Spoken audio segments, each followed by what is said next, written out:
L'illettrisme a un problème difficile à détecter. En Polynésie, ce sont lors des journées défense et citoyenneté que les élèves en difficulté sont repérés.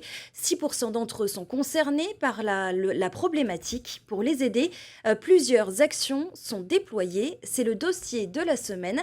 Il a été préparé par Esther Cuneo et Thierry Théamo.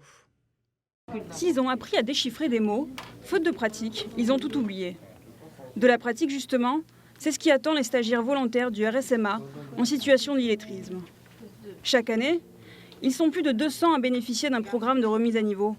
On essaye donc au maximum d'allier ce qui est fait en formation professionnelle en renforcement des compétences de base. C'est même la condition sans laquelle on ne peut pas les raccrocher au renforcement des compétences de base. J'ai tout oublié. J'ai quitté l'école à 17 ans. J'ai appris les mathématiques, le français, l'anglais et plein d'autres matières.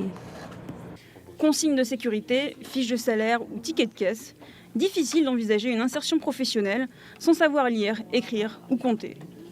Mais le handicap n'est pas insurmontable, à condition de s'entraîner. C'est tout au long de la vie que l'on se forme et qu'en aucun cas c'est irréversible. On se donne beaucoup de mal pour repérer et pour faire évoluer cette question d'illettrisme. Et comme très souvent sur des questions du même ordre, par exemple sur le décrochage, on concentre beaucoup d'énergie sur une marge de la population qui heureusement est minime, mais qui demande toute notre attention. Nous avons réussi la massification scolaire. Au jour d'aujourd'hui, l'autre enjeu du ministère, c'est bien évidemment l'élévation du niveau de formation, mais c'est également que personne ne sorte sans qualification. Donc évidemment, réduire considérablement le problème de l'illettrisme. Pour y parvenir, encore faut-il le repérer assez tôt. Tous les ans, un test conduit par la journée défense et citoyenneté permet de dépister les difficultés de lecture chez les élèves.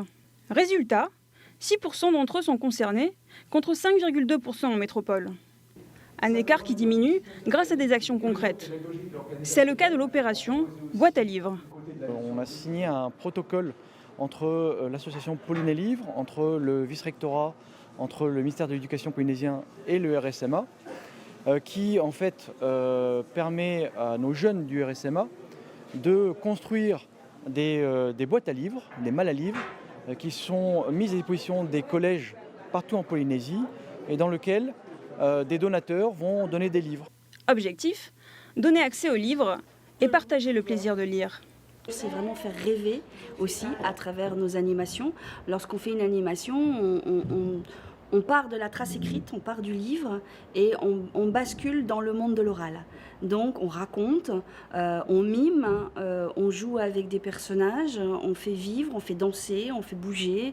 Et ça permet en fait finalement de rattacher le monde plus concret, pour les tout petits en tout cas, le monde plus concret de l'oral avec le livre. Une initiation qui commence dès le plus jeune âge.